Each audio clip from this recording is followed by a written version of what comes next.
And we are rolling on the 22nd of August, 2017, here at UCLA, where it's a beautiful day. The sunshine is shining. There's no princesses outside that we can see. And we're about to hear from Lee and how he performed his nonverbal experiment practicing repeating the mantra of respect.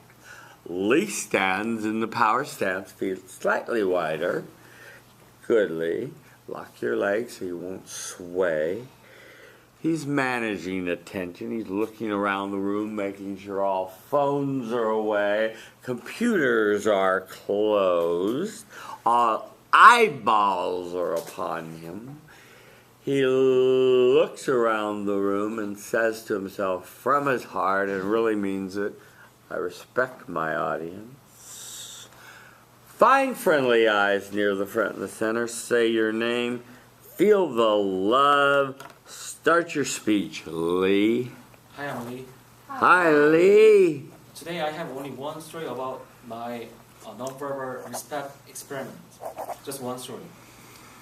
And because I live alone and I usually don't get out from my house, last Wednesday was my only chance to practice this experiment. And I was working at a pharmacy and I was saying I respect you non-verbally whenever I talk to my coworkers or patients. But here's the thing. Honestly, before I actually practicing this experiment, I pretty much believed that this foolish experiment can change anything to my daily conversation. And the result was as I expected. After finishing my working at the pharmacy, and that is after finishing my experiment, I asked my coworkers, hey, did you feel any difference from our conversation? And they all said no. I was same as before. But here's the thing. This experiment was not so foolish. There was no visible change, but there was a change to my thoughts. What happened was like this.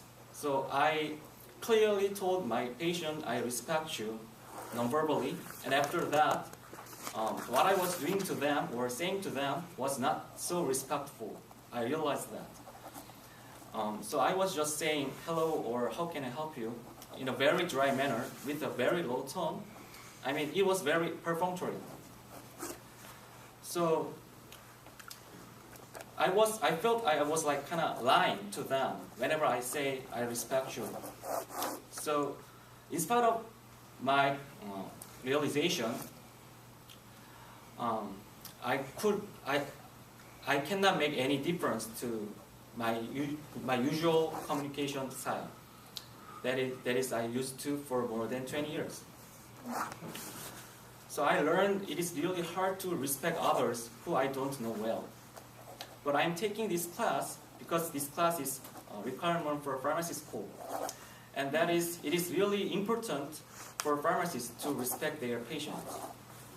So throughout this class, I want to overcome my shortage, and hopefully, I learn how to respect others. Thank you for listening. Thank you. Stay up there. Let's take a step back in the power stance. Thank you so much, Lee. The time was what? 2 minutes, 33 seconds. 2 minutes, 33 seconds. So he was under the time. Let's start on the right. Hi. Stand up. Blurt out your name in a loud communication department voice. Hi, I'm Kathy. Hi, Kathy. I think you were really loud and you made sure everyone in the room could hear you. And you also really caught everyone's attention. It was a good school. Thank you. Thank you, Kathy. Yes, please. Hi, I'm Anya. Hi, Anya. His speech is good, but however he can walk left or right and make some gestures to improve. That's all. Thank you. Right. Good. Well, let me first say I like your relax your hands. Let them be by your side. Shake out the tension. Just let them be by your side. Yeah. I like your honesty. You pre-decided that this was stupid. It wasn't going to work. And you tried it, and sure enough, it didn't. And so, damn it, you were right. So, that was, I see this in young people. They pretty much know everything and what's best. And so they go out and, confirm their own reality. So, but I do appreciate your honesty in telling me you thought this was a dumb idea. I would say to you, however, though, that at least I hope you heard from other people in the room that they got quite a different result than you did. They got some positive results to themselves and from others in practicing saying the mantra. So they were doing something that was maybe different than you were doing. Maybe it was their attitude. I don't know. But I just want you to try to keep a little more of an open mind. Let me suggest, Lee, how you could improve and be a more effective communicator. Your intro was a grabber. Basically, you came off as a skeptic, and you said, I said it to all my coworkers. I asked at the end of my shift, was I different? They said no. I said, boom, see? Told you. And that was kind of a grabber. That was an interesting refutation to the whole thing we've been doing. And that was interesting, and I admired your courage for doing that. That was good. I admired your ability to take a stand on that. That took some courage, so that was good. On your main body.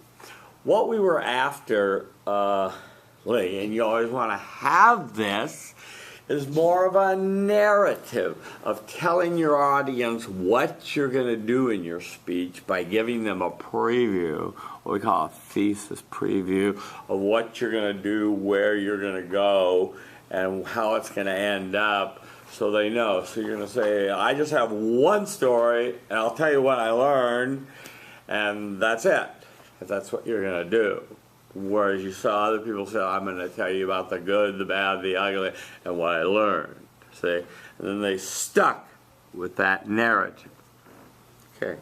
So on your main body, you talked a little bit about how there was a change in yourself because you realized that you were not treating your patients with genuine respect. You were treating them somewhat coldly, almost like a robot. Yeah. Yes, can I help you?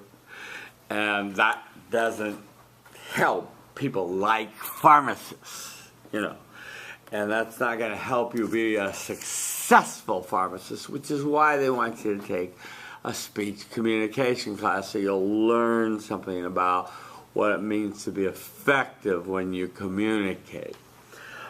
So I'm glad you saw that you needed to make some changes in yourself and be more warm and smiling and approachable and friendly when you talk to your patients.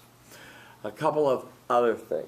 As your colleague suggested, you stood still right in the center of the room. We're trying to get people to walk a couple of times so you relax, at least 2 times, preferably 3.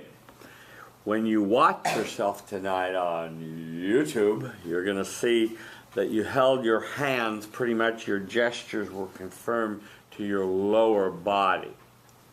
You want to get them up here. Let me see you get some gestures up here. Can you gesture up higher? Yeah. Can you make that kind of gesture? Let me see you do it.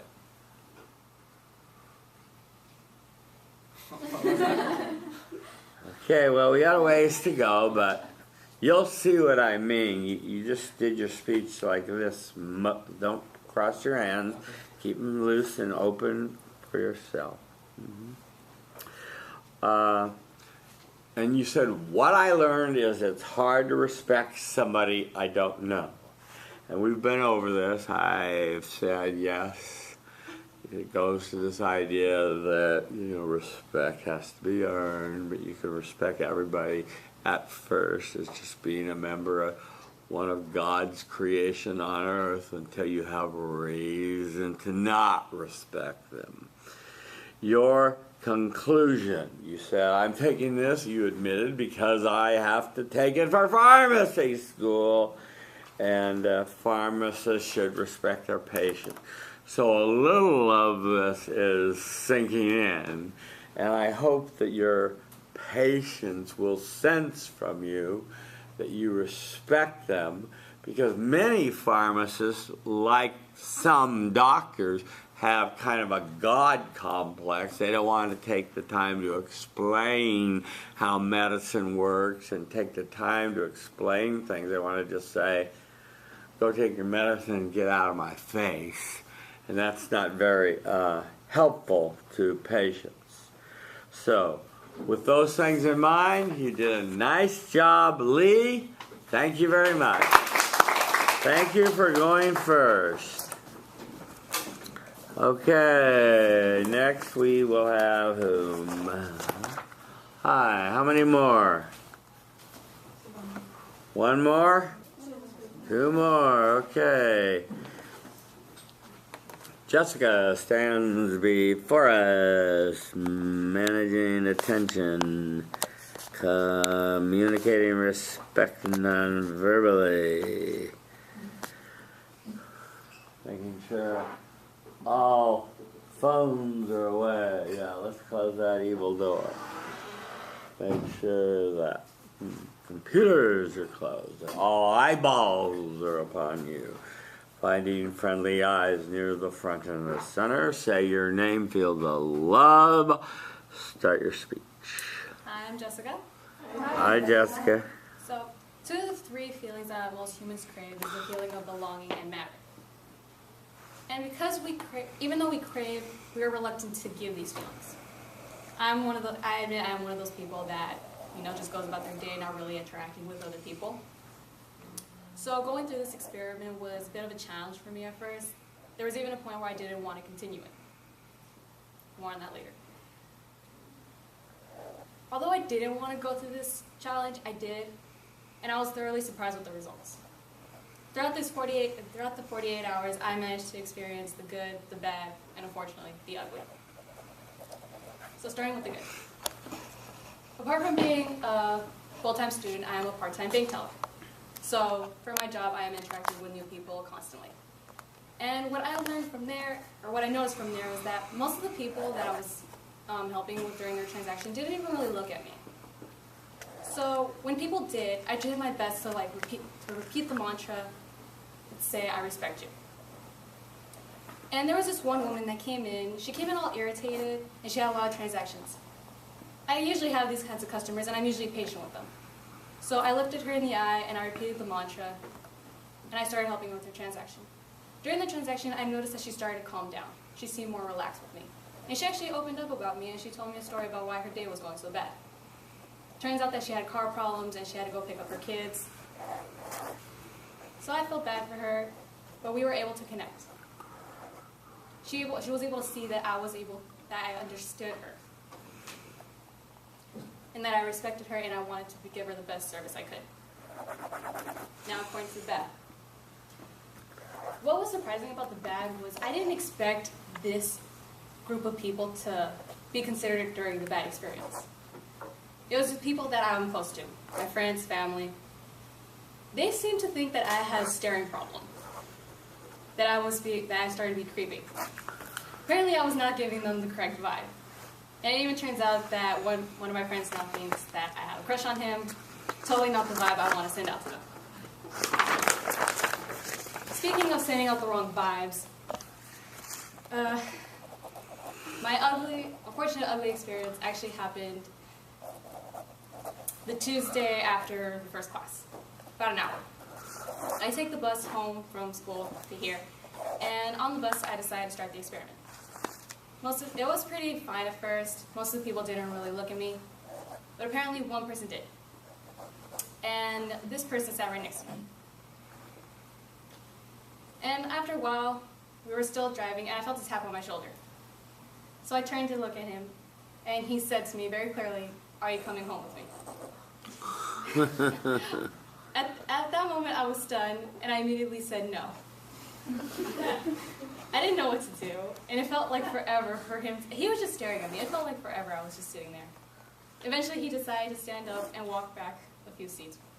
Throughout the rest of the ride, I felt terrible. I did not want to continue this experiment at all. But I decided, if I'm going to continue this, I'll do it in a place where I at least feel safe. And I'm glad I did continue this experiment. Because not only was I able to have such good experiences with the people I work with, it helped me become a better bank teller, which is something important. And what I learned from this experience is I've noticed that I understand why people don't really want to interact with people they don't really know. Because the outcome is unpredictable. And because the outcome is unpredictable, we don't feel safe. But if we never try anything new, we'll never learn. Like I learned how to become a better bank teller. Thank you. Okay, thank you. It's almost 4 minutes. 4 minutes. Thank you. We're here. Yes, please. I'm Teresa. Hi, Teresa. I liked how you followed the prompt pretty closely with the good, bad, and ugly, and I like how you walked accordingly. Okay. She liked her walking. Teresa liked her walking. Okay. Improvement. Hi, I'm Linda.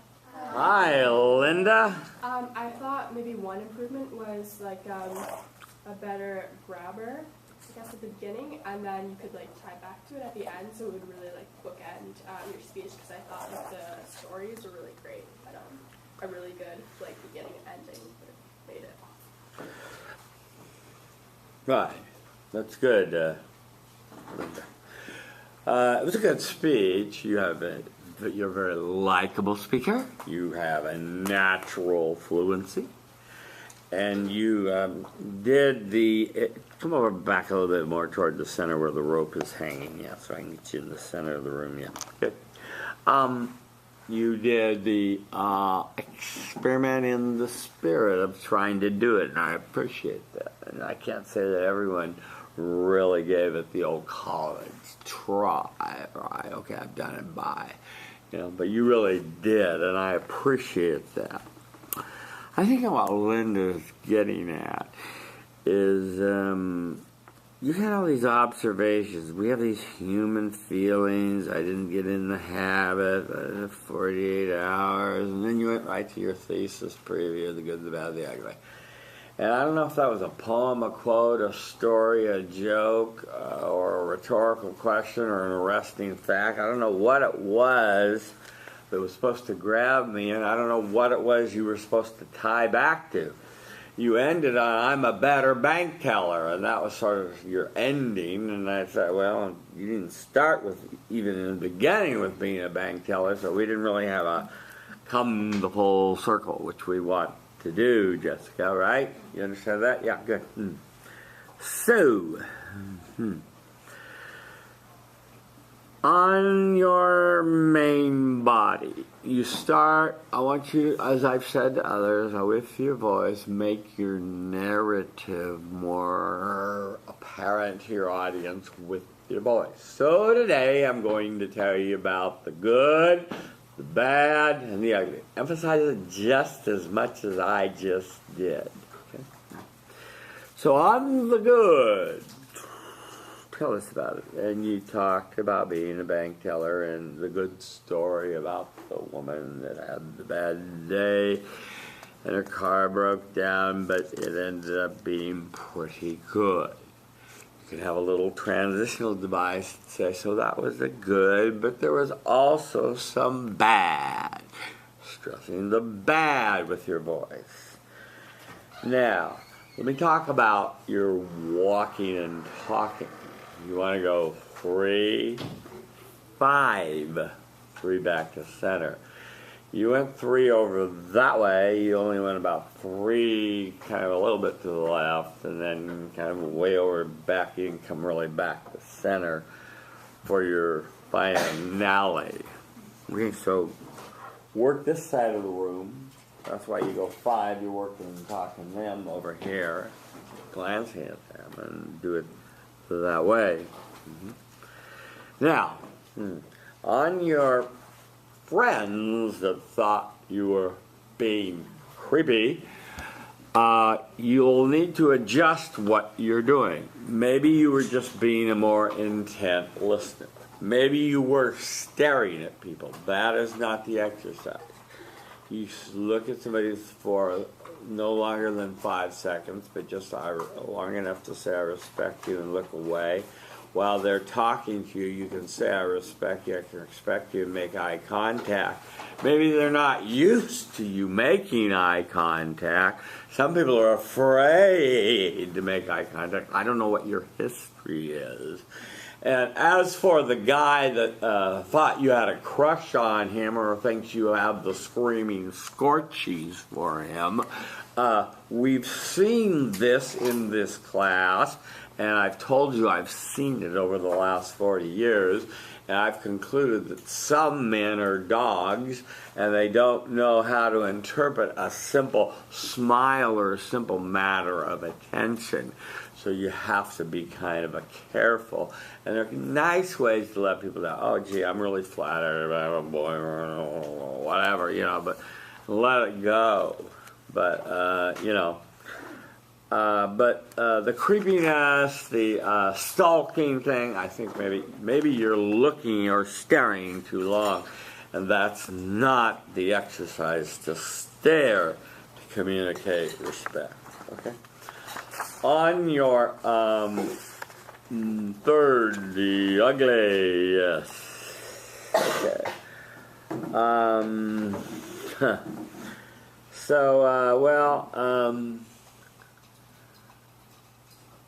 My first advice is I would be very careful on city buses. There are a lot of mentally ill people that use it as a place to live and to ride and to be. And they're not very safe in my judgment. You have to be very careful. So I would really pick and choose very carefully what I do with respect. You can still give off respect and look away while riding the city bus. But clearly this human being thought you'd really given him bedroom eyes and you were going to be coming home with him, which was really pretty astounding, really, and pretty embarrassing to you and frightening to you, really. But it tells me and you and the class how powerful nonverbal communication can be, right? It works. It gets through. Nonverbal communication works. You're listening, Lee, or are you writing your thesis back there? Nonverbal communication sometimes works. Yeah, that's good. Okay, good, Lee. All right, and then what you want to say is when you get to you want to say, it's sometimes good to say, so I've told you about the good, the bad, the ugly, in a summarizing kind of way, and then say, so what did I learn, really with your voice. And I thought your observations were good and on point. And I agree with your colleague, you didn't have much to tie back to. You kind of ended on a whimper, oh, I'm a better bank teller. Well, okay, good, I'm glad you are. And this is often what people report comes from practicing this, is we become better people because we're kinder, we're thoughtful, we're courteous, we open doors, because we speak from the heart, we listen more, and it's just a good thing to be doing. So overall, Jessica, you did a very nice job. Just work on those few things I talked to you about. Thank you. Okay, next.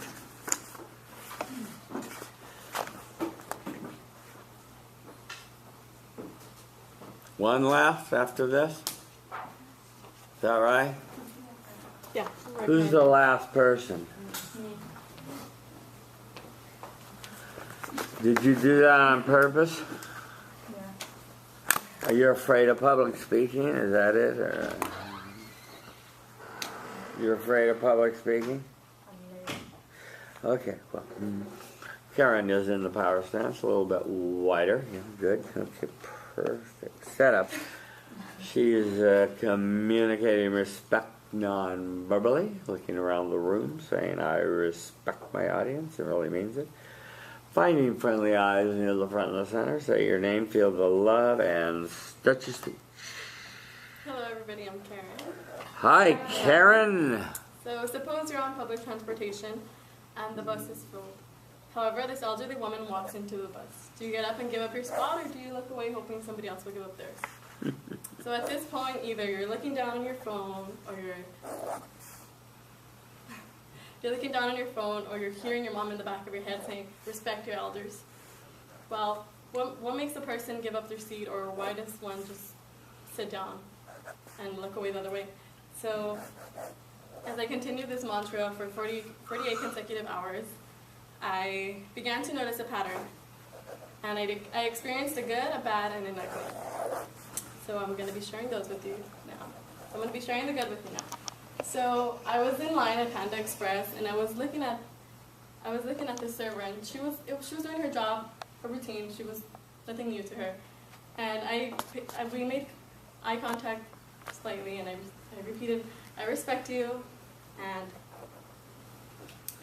I continued watching her. She was not being polite to anybody. She was just continued doing her stuff. And then when it was my turn, I greeted her with a, hello, how are you doing today? How's your day going? She instantly looked surprised. She smiled and she offered me a sample. She's like, would you like to try anything? I was like, I'll try the honey walnut shrimp, and then continued on with my day. She said, thank you, have a nice day, and so on and so forth. So for the bad, I didn't really much experience anything crazy other than 98% of the people ignoring me. I did experience an ugly. When I was walking down my dog, I encountered this girl. She was like in her 20s, early 20s. I looked up at her and I said, I respect you in my head. And what she did was she looked at me up and down, up and down. I just felt so disrespected, but I didn't lower my standards. I said, I respect you, and I continued on walking my dog. So now I'm going to be sharing with you guys what I learned. So I learned that respect starts from you, and it impacts others. If you feel good about yourself,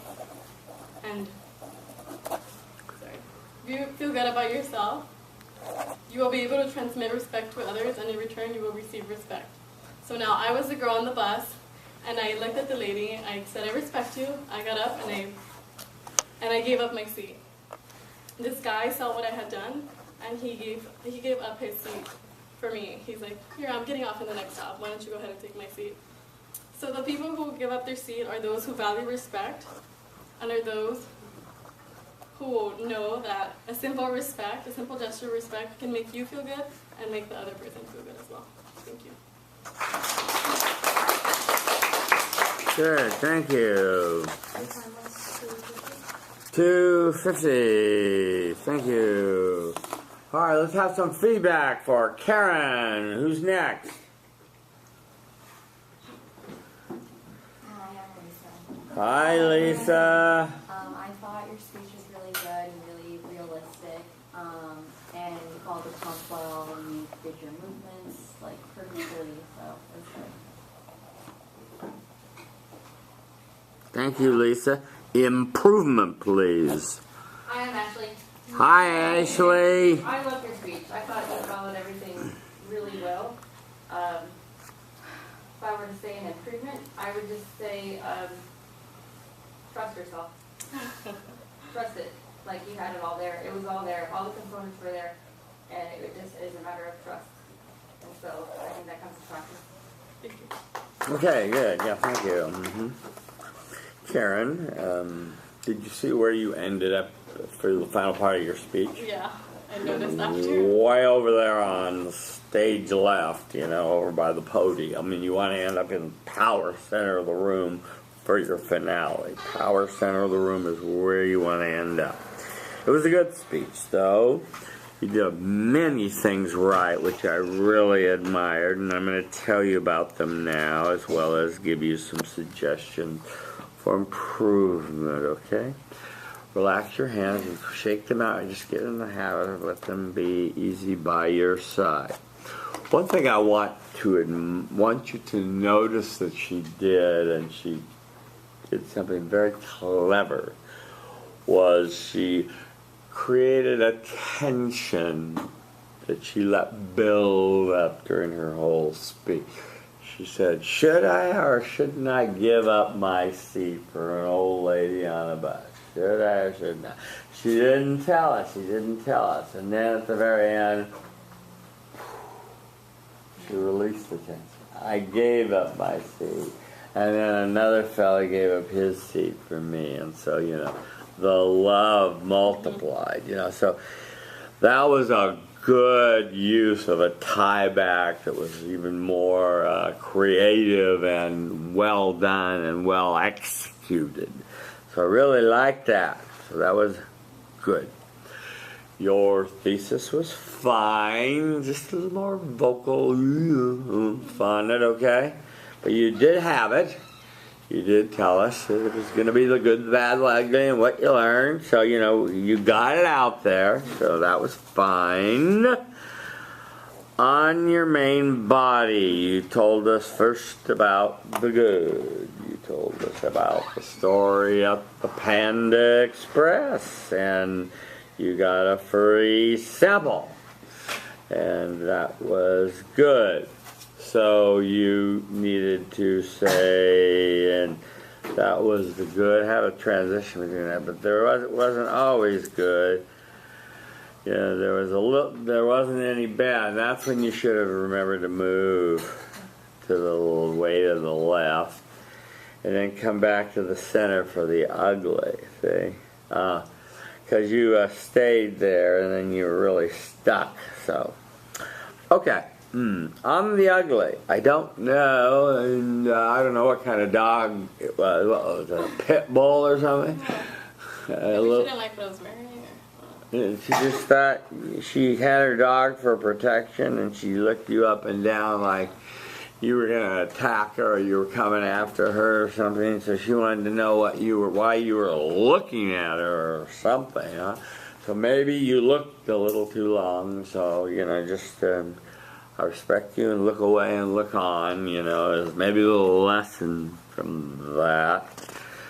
What I learned, I think what you did learn was well spoken and well put.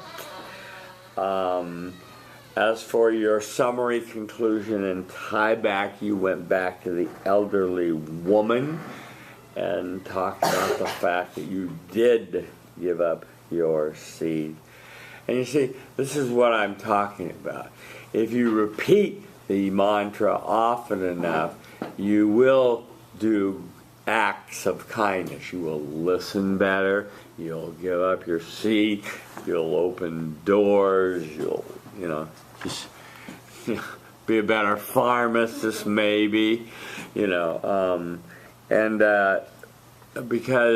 you're thinking about respect. You're not thinking about myself or how much I hate my job or whatever, So, good job. Practice. When you practice, don't have your hands together when you're up there or listening. Always keep them by your side, okay? But when you practice, Karen, practice walking 1, 2, 3. So everyone, I mean that for everyone, practice walking the walk during your speech with your friends watching you. So it's not the first time walking up there. Because for some people it seems like a new experience. And what I actually was talking about, there was times when you were kind of like not so sure of yourself. You lack confidence. But that will come by faking it until you make it. You did a nice job, Karen. Thank you. Okay, last but not least, yeah. Hi. Hi. Faye? Yes. Guess you need to borrow my green meanie, huh? Thank you. How you doing, Faye? Okay, let me Take a step back, please. Step back. Yeah, feet wider. Good, yeah. Pretty good, yeah. Face standing in forest. Managing attention in the power stance. Communicating respect non-verbally. Looking around the room, saying to her audience, I respect you, and meaning it. Finding friendly eyes near the front and the center. Say your name, people love. Start your speech. Hi everybody, I'm Faye. Hi, Faye. After I came to America and UCLA, I began to do something that I seldom did before, that's say hello to some of strangers. Maybe when I bought something from UCLA store, the checkout attendant says, hi, how are you? Maybe when I enter in an elevator and the people inside says, hi, nice to meet you. Or maybe when I leave from the Uber taxi, the driver says, have a great day.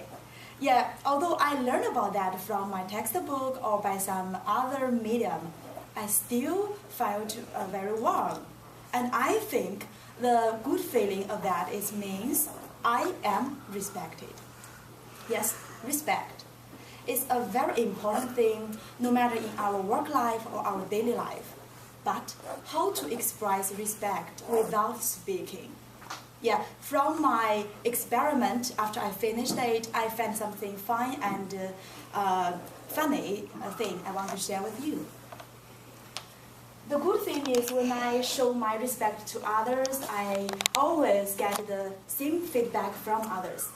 Last Tuesday, I want to go to the law library and I used the Google map, and I think it's so easy to find there.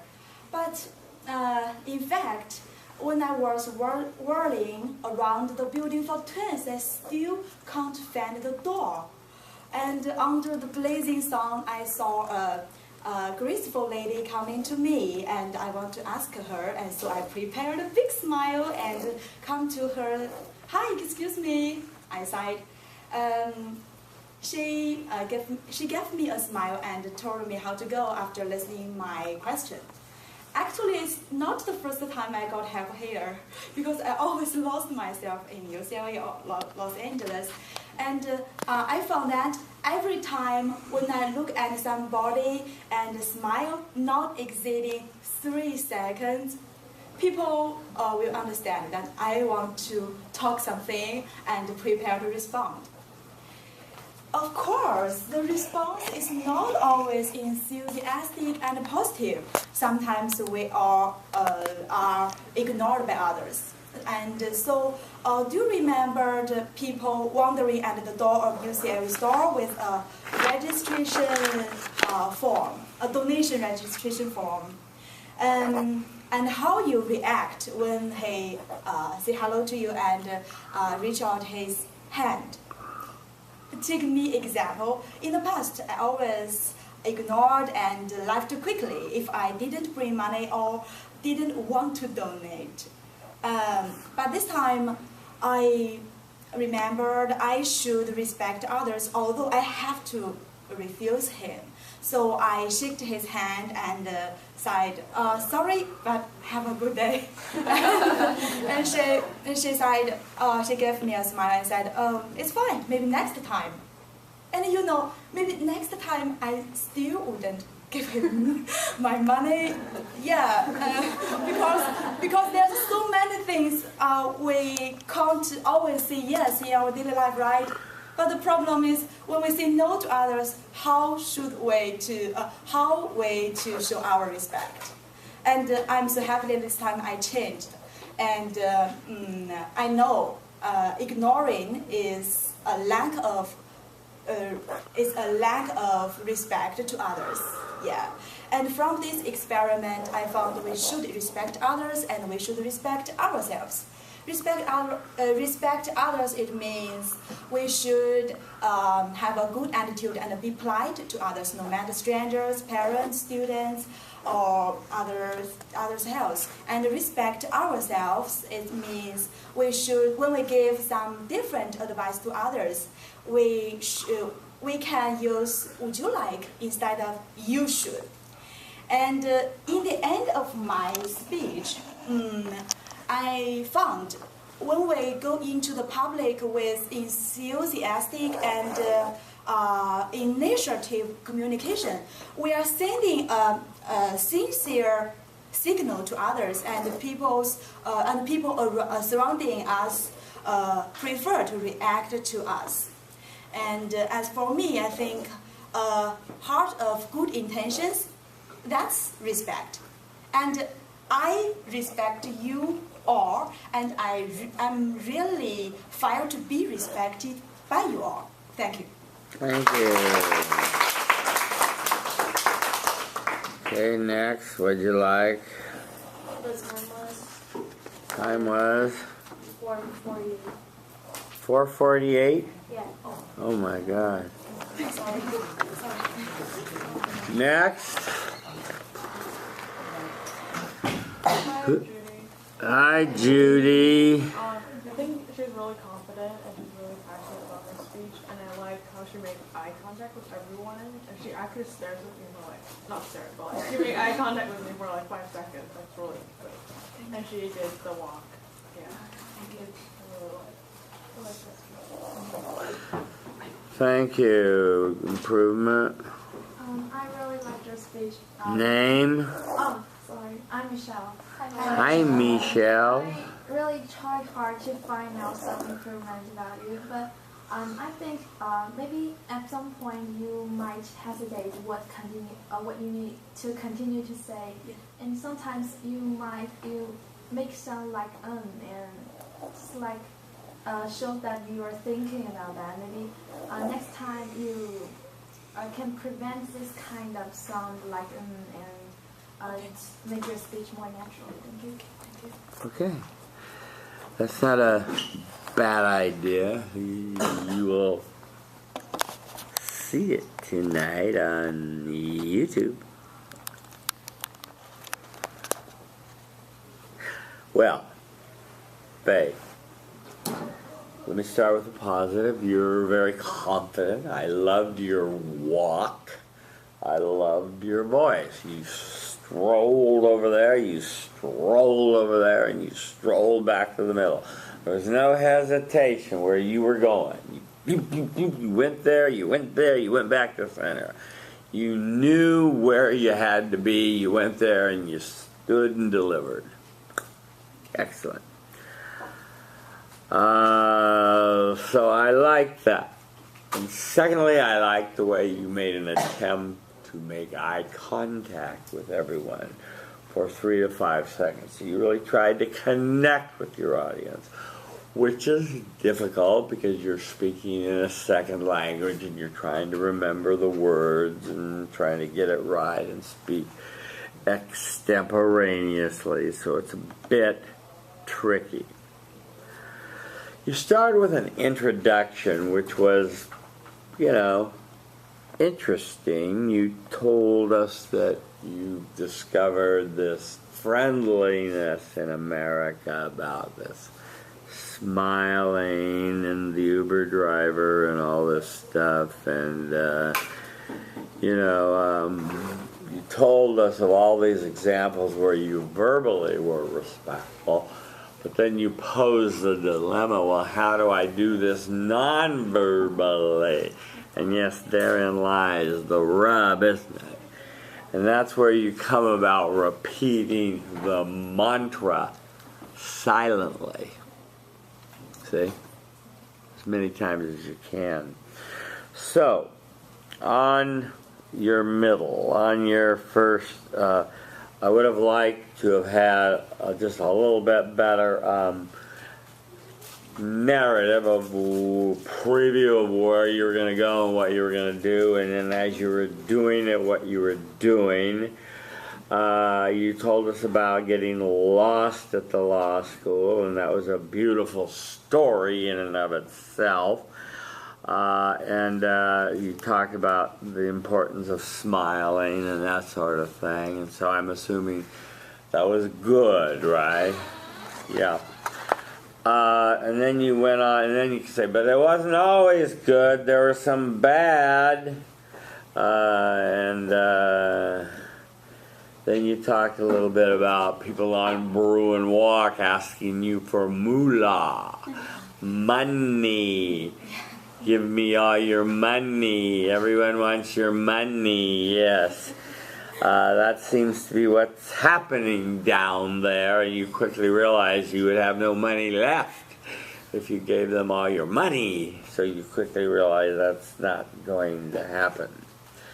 As for what you learned, yes, that was well put. Your summary and tie back, you gave a shout out to your audience saying that you felt respected by them and you appreciated that. That's a good thing to say to your audience. So overall you did a good job, Faye. I'd just like to see the narrative be more present so that I see where you're going to go there, and then tell me where you've been. You understand? So give me a preview. Okay. Do it, and give me a summary. And then you're perfect. Thank you. Okay, give yourself a round of applause. Oh my God, that was a marathon. Oh my lordy lord. Okay. Are there any more self-evaluations to come in? Are there any more people that have not signed the roll sheet? Everyone signed the roll sheet. Okay, good. Let me talk about the final a little bit, so you have some guidance. I have made a few copies that I'll pass around. You can't take this with you, so don't steal it.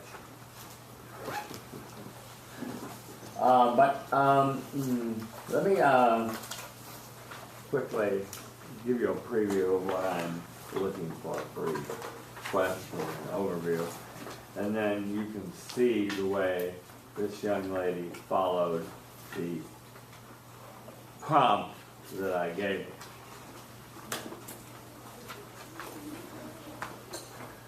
There are 9 questions. Okay. One of the first things that happens, and I don't know why, but for some reason people skip the 9th question.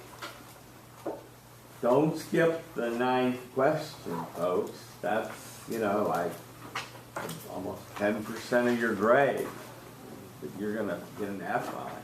You don't do the 9th question. And the 9th question is very simple. You were to take your respect speech or your film speech or one of your speeches and to redo it and to make it more sticky and to say how you did it. But invariably, every quarter, someone leaves off number 9. So that's a problem. So make sure you make a note of that. Don't leave off number 9. Now, on the questions that I've asked you, you'll notice that there's a method to my madness. There's what I call theory and application. I want you to show me that you understand the theory of stickiness in the first part, first 8 questions. And in the 9th question is the application. Show me you can actually apply it by making your former speech more sticky. Is that clear? Yeah. So, I first asked you to explain the theory of, let's just take the first one, simplicity. Now, your author takes a chapter to explain simplicity, right? I hope some of you at least have read the first chapter. One person's nodding. Thank you.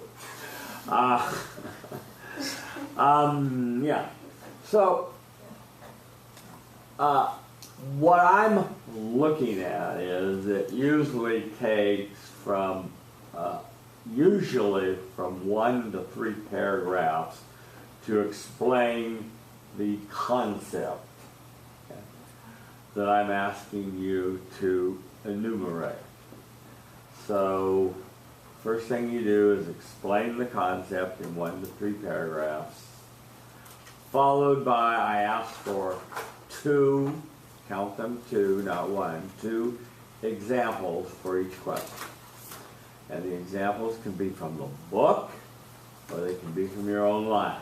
You get little bonus points if you think up an example from your own life and you don't use the PSA, the chicken salad example. But the examples that they use are excellent and they illustrate the points very well, so it's perfectly fine to use them. Just point out that you're quoting them, and that's fine. So each question will have 5 paragraphs optimally in its answer. Is that clear? Let me repeat that. Each question will have 5 paragraphs in its answer. 3 to explain the theory, 1 for each example. That's 4, 5. You'll see this in the model that I hand out.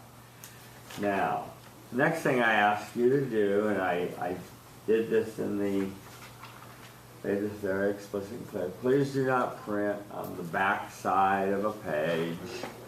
Please only print on one side of the paper. And please put your name and the page number on every page that you present. And secondly, remember, if you're going to footnote, and you can, you may, if you cite a quote from the text, and you can, use Chicago style, which will be, the footnote will be right at the bottom of that page. That's, remember, a footnote is different from a bibliography, right? Everyone knows the difference between a footnote and a bibliography, right? Right. Okay. This will be, so, and then the other thing I say is that put the question down with a big heading. So put question 1 down on your paper. Put the thing comprehension and then the 3 paragraphs, and then put example 1 and then put the paragraph, and then example 2, put the paragraph, then write question 2. So in other words, just as we're highlighting and making it easy to read, right? As the way we preview for our audience, make it easy for me to read. Don't give me this James Joycean, one person answered all 9 questions in one essay and said, what was all that? Wrong. Answer the questions separately. Any questions about that? I have some models that I made, which I will pass about. Actually, I have 1, 2, 3, 4. Do you have a question? Yes, please. What's your question? Do you want me to stand up and say my name or no? You did. Public speaking class. Okay, How else are you going to get used to people staring at you? Hi, I'm Natalie.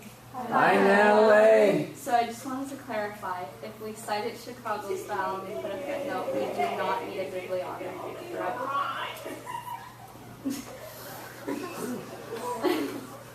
So rude. That's interesting. Yes, but if you want to put a bibliography too, you may do so. Okay, thank you. But that's the fact that you've cited it on the page is enough. Okay.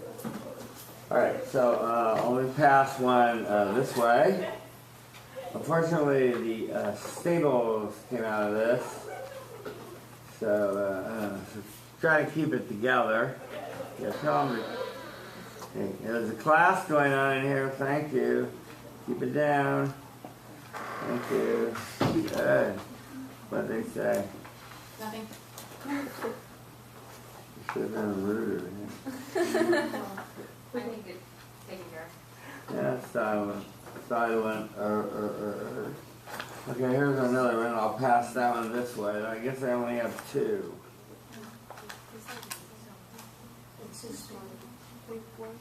Yeah, it's all one, yeah. So glance through it.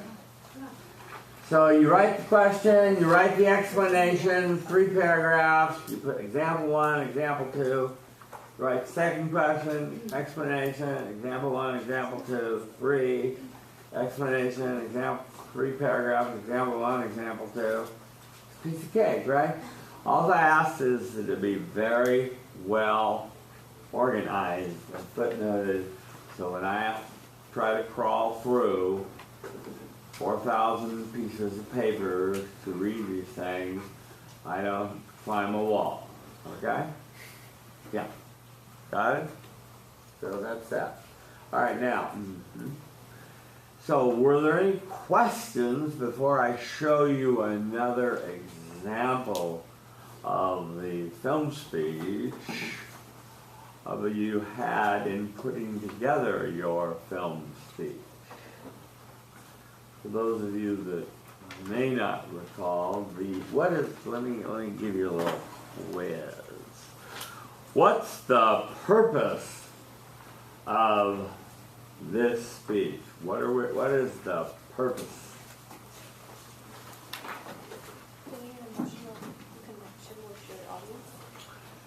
Learning to make an emotional connection with your audience. Okay? What's an emotional connection with your audience? You forgot to stand up, but yeah. What is an emotional connection with your audience? Hi, my name is Lisbeth. Hi, Elizabeth. An emotional connection with your audience should be giving them a story that's related to your own personal life. Yes, but what's the connection? Define what's the emotional connection. Why do they connect with your story emotionally? Because you leave yourself vulnerable and letting someone understand who you are and where you come from. So you express your emotions, and then what's the audience's reaction? Listening. Listening, they hear you express and feel your emotions, and what do? Understand it? Understand that they sometimes feel it too, feel the same way too. That's my theory, right? That's why sometimes we're moved by. I gave the classic example of what Marley would, plot spoiler. Marley dies, right? Correct. We cry because we lost a cat, or a dog, or a mother, or a sister. We lost somebody close to us, and it hurt. So we know how it feels to lose somebody you love. So that's why we teared up. We had empathy. We identified. And so you, in remembering, and what I call that process is felt sensing.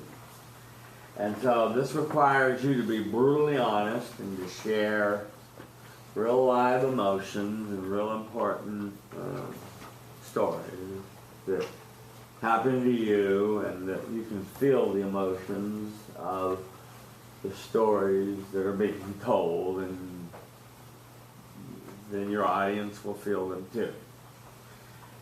Okay? Does everyone understand? Any questions about that? That's all I want you to do. That's all. And someone asked me, by the way, don't we have to summarize the plot of the movie?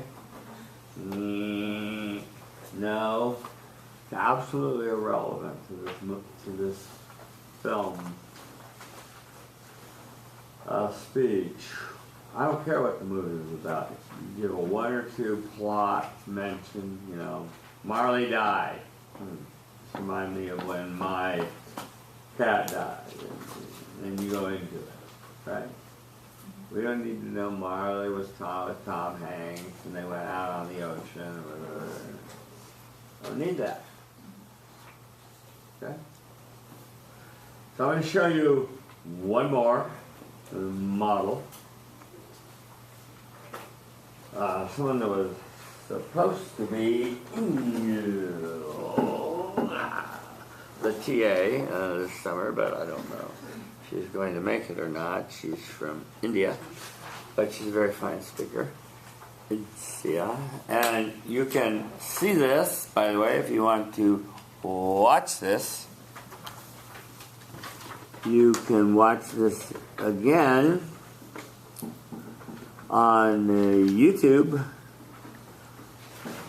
on 4/21/16, about halfway into the tape. 4/21/16, about halfway into the tape. Okay? That would be swell. And could you hit the light? Thank you.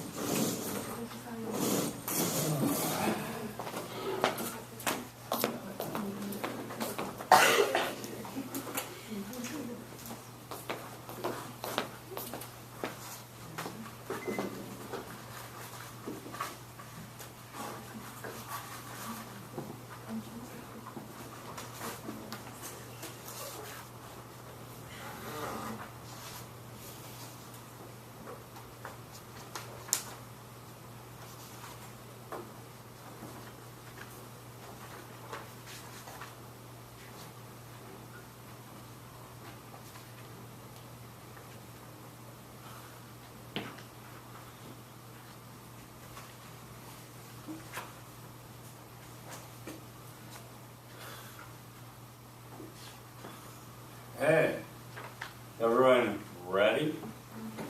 Just to recall what you're about to see. If you want to follow along on your prom, there'll be an intro. There'll be a thesis preview. There'll be a significant statement and a reference to a film review. She will say whether she agrees or disagrees with the film review. She will then briefly say the first way the film moved me was X. She will make a brief reference to the plot. And she'll tell a story from her life. And she'll say the second way the film moved me, brief plot reference. Story from her, second story from her life. Third way the film moved me, brief plot reference, and story from her life. So 3 stories from her life.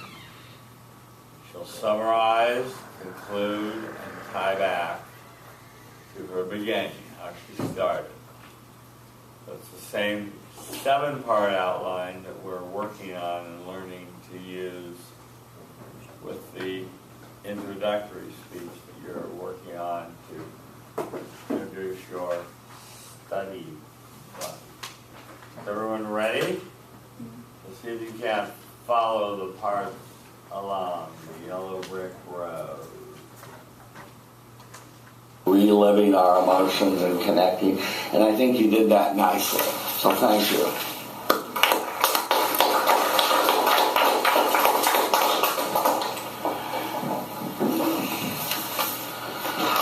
Okay, that will bring us to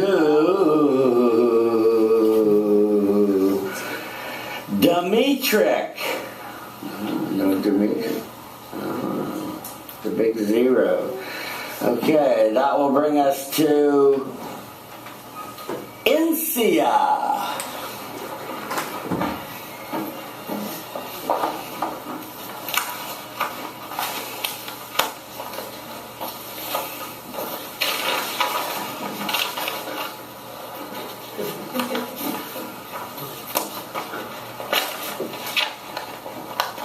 Wait a minute, I have to remove your staples.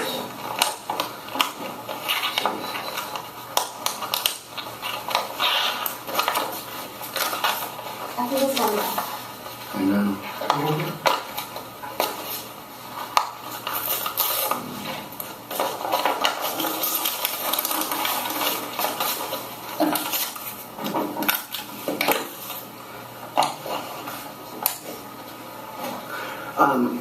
Can you pull that chair and put it over there? It's coming into the picture, so I'll put it way up there. Yeah, thanks. Okay. You can see it stands before you, managing attention, communicating respect non-verbally, saying to yourself, I will respect my audience, finding friendly eyes near the front and the center, say your name, relax your hands. Feel the love. Start your speech. Hi, I'm Insia. Hi, Insia. Sometimes we go our whole lives without realizing the influence of society not only on our lives, but also on who we are. But ladies and gentlemen, sometimes we can go our entire lives without realizing that we have it within our own hands to change that. Good afternoon, everyone. Today I will be telling you about a movie that really moved me, Ucla. It made me sad, it made me angry, and it made me think. Michael Wilmington from the Chicago Tribune said that it was a tantalizing, delectable, and randy film. A movie of melting eroticism and toothsome humor, and while I agreed with Mr. Wilmington's assessment of the movie, I find it quite lacking.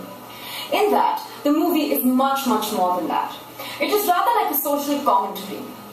It, within its layers upon layers, explores the relation of society and human relations.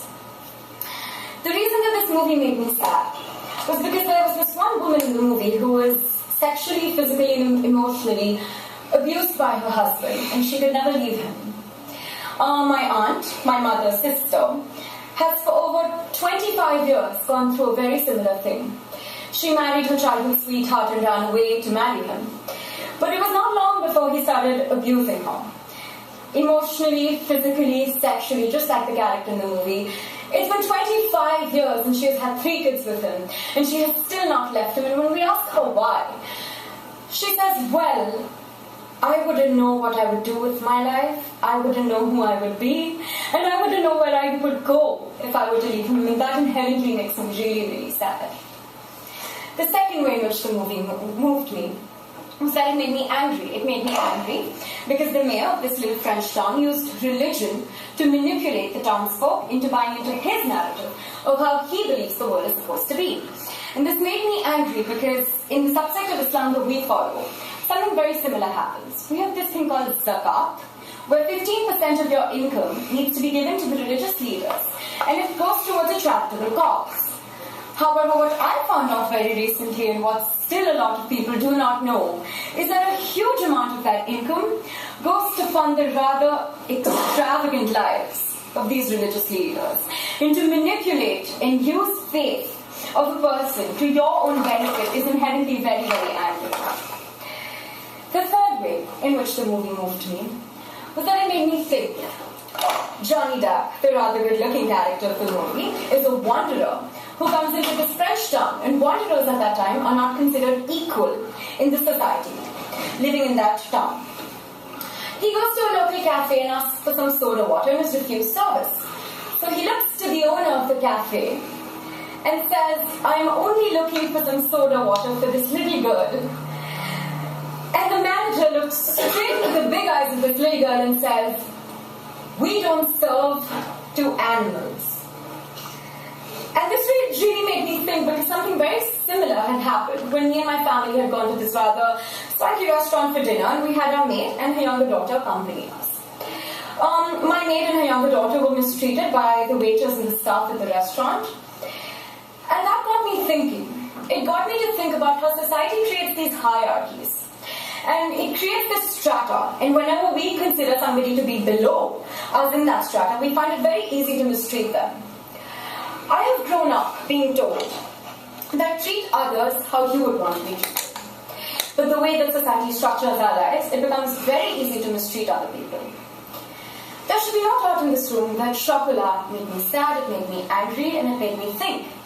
It really moved me because it made me think about the relation of society in our lives. But ladies and gentlemen, we don't have to be the woman who is only defined by her husband. We don't have to buy into religious manipulations, and we don't have to mistreat other people. Yes, society has a huge influence in shaping our lives and making us who we are. But remember that it is also in our own hands to decide not only who we are, but who we want to be. We should aspire to be better than who we are. Thank you. Kelly? Yeah, yes, sir. Hey, y'all, I'm Zeus. Hi, Zeus. You did a great job with your production this time compared to the respect. Okay, let's have some. Sorry, sit down over here. Let's deconstruct what we just saw. How did she start her speech or introduce it? Do you recall?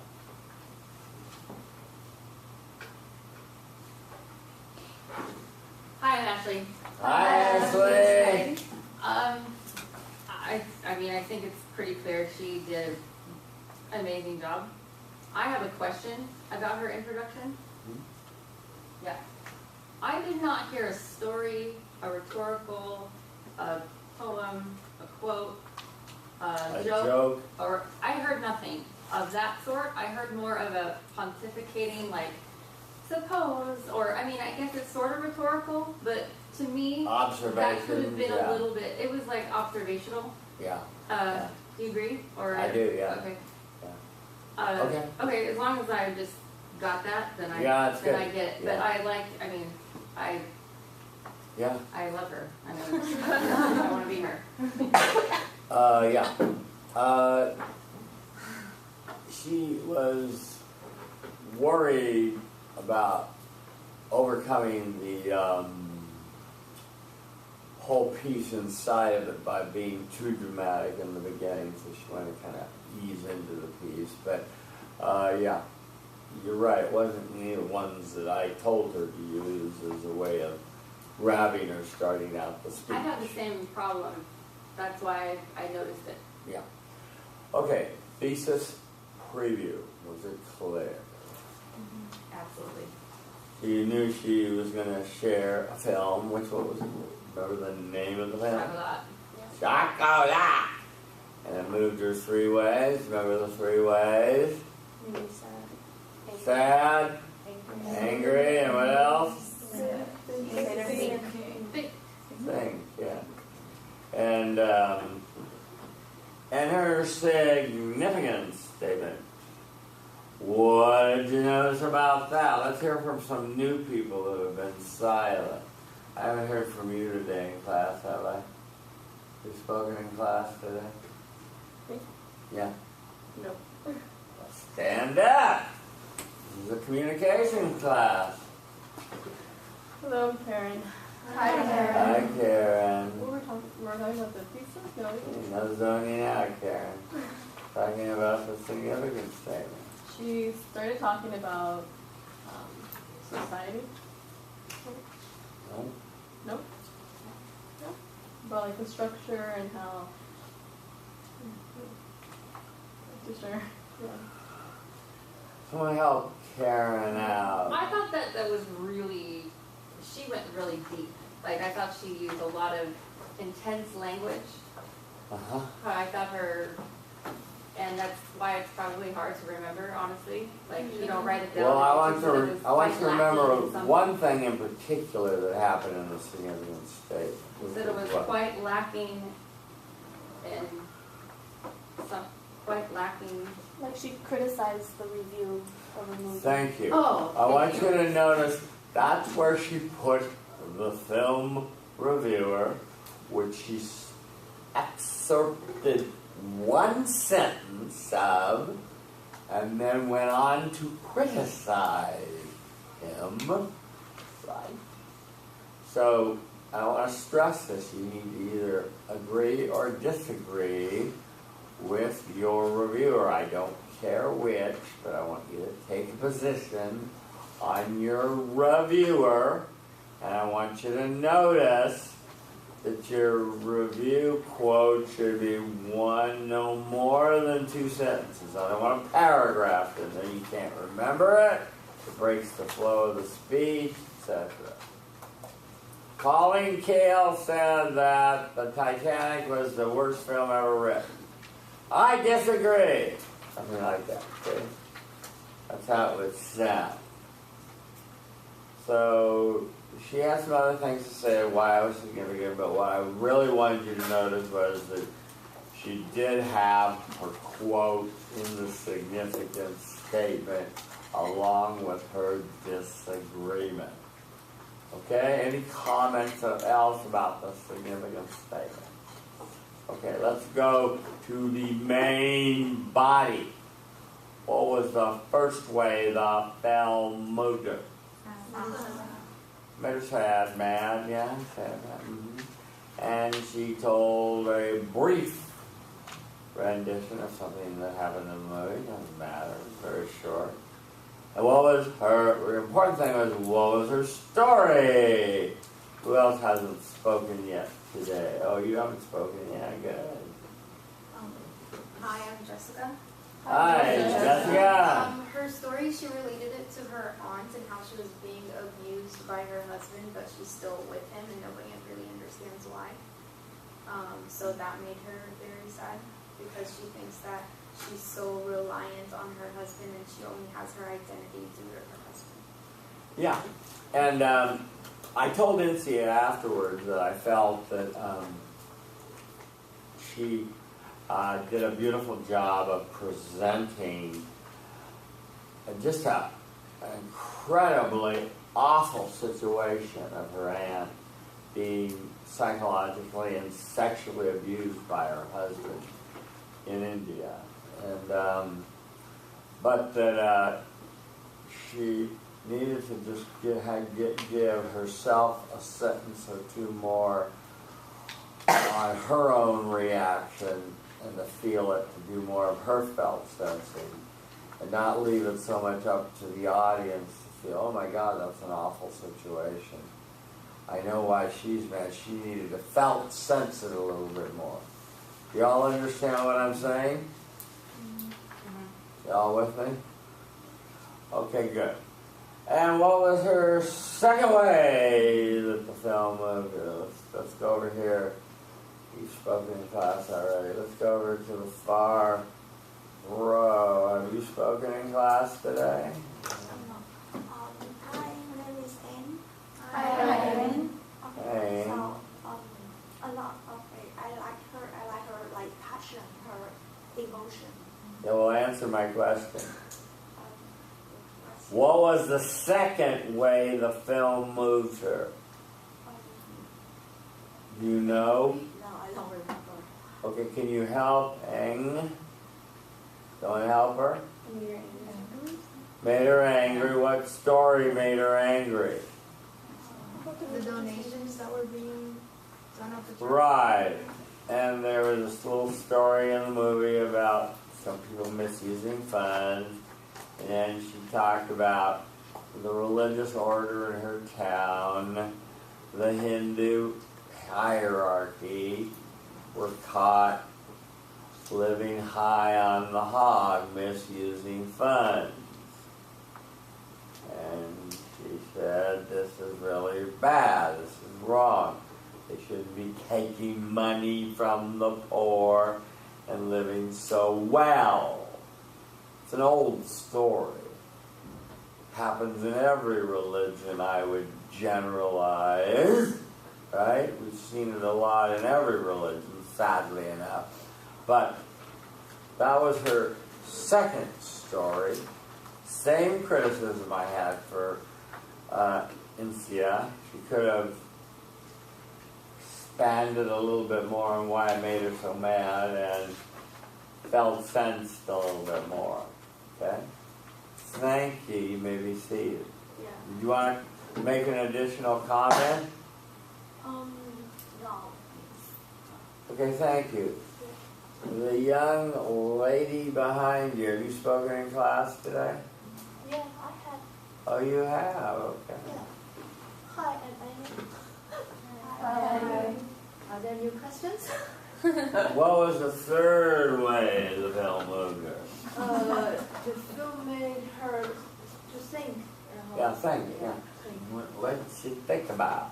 Think about did she mistreat others before that? No. Well, close. Yeah. It made her think about the mistreatment of others. Yeah. For those of you that need a quick history lesson on India, they have a strict caste system, right? Class system where can't see you because Linda's blocking you. Yeah.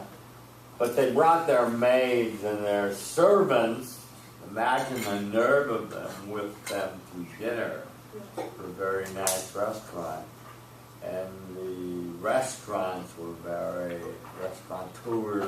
upset and treated their servants like dogs, would hardly serve them, were very nasty.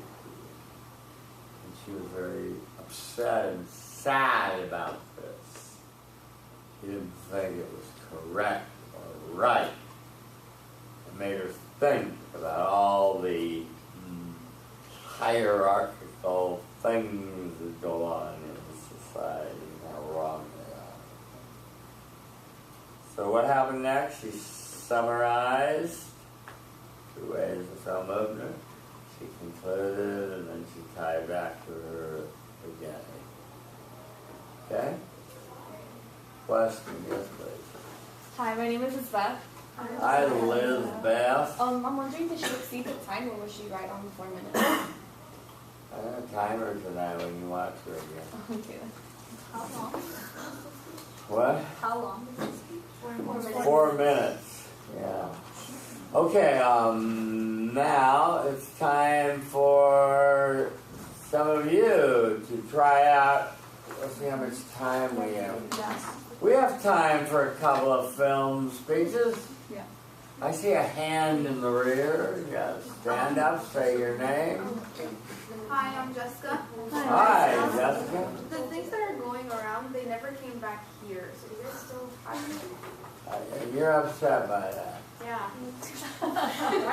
Okay, well, good old Linda's looking at one of them, so she'll pass it down. looking at the Okay.